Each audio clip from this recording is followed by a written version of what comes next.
It was like mission impossible. Yaani mambo kama haiwezekani. It was like mission impossible. Yaani haiwezi kuwezekana. Praise the Lord. Bwana asifiwe. And then Moses obeyed and went. Lakini Musa alitii na akatoka. Now imagine, Fikiria, those of you who read the Bible, wala ambao wanasoma Biblia, several times Moses came before Pharaoh. mara mingi Musa alikuja kwa Farao And was speaking boldly. na anaongea na ujasiri. The Lord God of Israel says, Mungu wa Israeli anasema, let his people go, ruhusu watu wake so waondoke that they may worship ili him. waende wakamwabudu.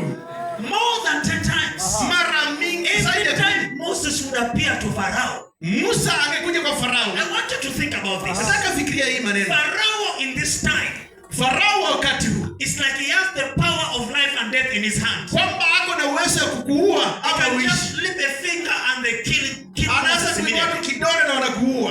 What was that thing Nini walikuwa wanamaanisha that nini? was holding Pharaoh Ambaye alikuwa anashika to Farao take the life of Moses? ili sasa asiue Musa. Because in that time, Maana wakati huo, Pharaoh is like an elephant yani Farao ni in kama, the entire world. yani dunia mzima. Moses is like a white ant. Sasa Musa ni kama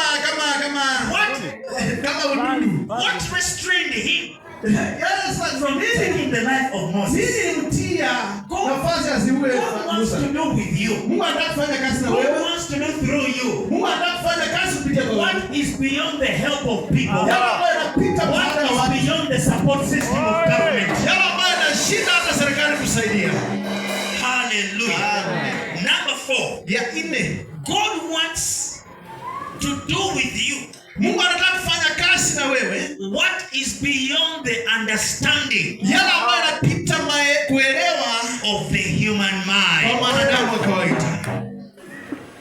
I've come here to speak to someone Nimekuja leo ninene na mtu that today kwamba leo something is opening about your life. kitu kinaenda kufunguka Something kwa is maisha yako. opening about your season. Kitu kinaenda kufunguka kwa ajili ya maisha yako. God wants to do with you Mungu anataka kufanya kazi na something wewe. beyond the understanding. Mambo ambayo yanapita kuelewa kwa wanadamu ya kawaida. For example, Kwa mfano, how does Nehemiah shout 7 times? How does Nehemiah shouting? Yeremia alipika mayowe mara 7. How does Nehemiah shouting bring Wacha niulize swali. down the walls of Jericho? Kupika tu kelele mara 7 yaangushe ukuta wa Yeriko. How? Inakuwa How does it bring down walls? kupika tu kelele. It is beyond science. Sasa hiyo si It is sayansi. beyond the calculation of man. Si mambo ya mwanadamu hesabu Are yake. you getting it? Unanipata? Let me tell you people. Wacha niwaambie kitu. In Christianity, Katika hali ya wokovu, the Christian faith, we are instructed by the Bible. maisha ya Ukristo tunaongozwa na Biblia. And unlike other religions, Na ni kama makanisa mengine, of course, the Islam, they have the Quran. maana Waislamu wako na Qur'ani tukufu Other people use different books. na watu wanatumia vitabu mbalimbali. But the Bible Lakini Biblia is the only book that is alive. ni kitabu pekee ambacho The kina uzima. Bible is the only book that is living. Biblia ni neno pekee ambalo The linaendelea Bible kuishi. is the book that when you read it, Biblia ni kitabu pekee ambacho unaposoma it can read you. inaweza kuongoza. Whatever thing you see in the Bible, Yale mambo ambayo unaona kwa Biblia, it can happen as something. Do not look at them usione kama as something that cannot happen. kwamba haitatendeka. God wants to do with you Mungu anataka kufanya na wewe what is beyond the understanding yale ambayo yanapita kuelewa of men. kwa wanadamu. Clap your hands if you've understood. Clap your hands if you made it. Hallelujah. Amen. Am I talking to somebody here? Naongea na mtu. Am I talking to somebody here? Tuone mikono kama naongea na But wewe. in all these things, Lakini kwa mambo haya yote it is by faith, ni kwa imani, in faith, kwa and imani through faith. na kupitia kwa If imani. you read the rest of Hebrews chapter 11, Unapoenda kusoma Waebrania, we see how by faith tunaona viko kwa imani men of the old obtained a good report. wale watu wa zamani walipokea mambo mazuri. The Gideons, they shut up the mouth of lions by faith. Yaani katika kila wakati They shut up the mouths of lions by faith. walizima vinywa vya simba kwa imani. So the things that we are talking about, Yale ambayo mnasoma, it is going to happen in your life. unapoongea kuhusu imani, People think it is something hard. watu wanaona ni kazi ngumu. It's hard to be Kazi God. ngumu kuamini. No. Sio The Bible hivyo. says you don't need much faith Maana to move a mountain. hauhitaji imani You kubwa don't need much kusongesha faith. mlima.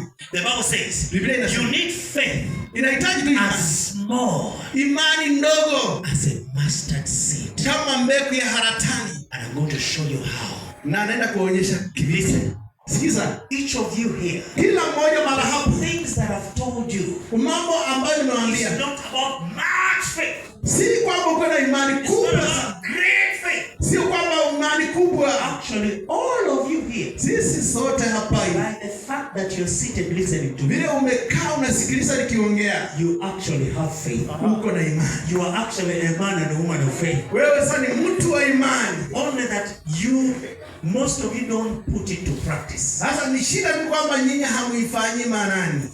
What works for you Ile ambayo inafanya is kazi. not the word that you hear. Sio ile ambayo unasikiza. What works for you Ile ambayo inafanya is kazi. the word that you act. Ile ambayo unafanya kimatendo. Faith is not in hearing. Sasa imani haikuja kusikiliza. Faith comes by hearing. Imani huja kwa kusikia. But faith works by doing. Lakini imani hufanya kwa matendo. So we are all here in Sisi this wote special tuko. church. Sisi wote tuko hapa katika But kanisa. we have different results in life. Tuko na matukio mbalimbali kwa maisha. Others are good listeners, Maana wengine ni wazuri wa but kusikiliza. not good doers. Lakini si wazuri wa The kutenda. ones who usually have testimonies, Wala ambao wanakuwa na there ushuhuda. are those who attempt. Wala ambao There are those wanajaribu. who try. There are Wanajaribu. those who put it to work. Wala ambao And they will come back with na testimonies. wanakuja na ushuhuda. As I'm teaching and preaching to you, Vile nafundisha the kwa things that Biblia. I'm showing you, Kwamba from nakufundisha today, mambo. if you go put it to work, Kwamba unaenda kufanya mazoezi. by next Sunday you will come back with a testimony. Jumapili ya kuja unakuja na By next month you will come back with a testimony. Jumapili ya kuja utakao ushuhuda.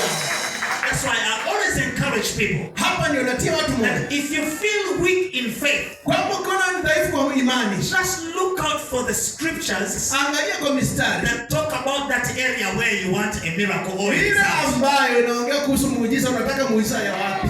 Huh? Yeah.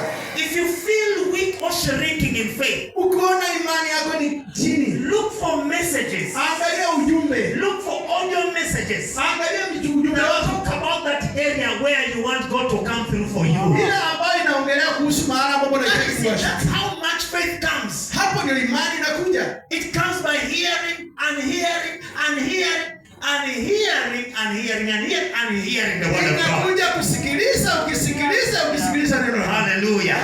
Somebody this afternoon, jana wa leo mtu. your faith is being built up. Imani yako Your faith is being charged up. Imani yako Your faith is becoming alive. Imani yako inakuwa na If you uzima. believe it, shout yes. Kama unaamini sema yes. Hallelujah. I'm going to share some, and I may not finish all. Lakini sitamaliza yote.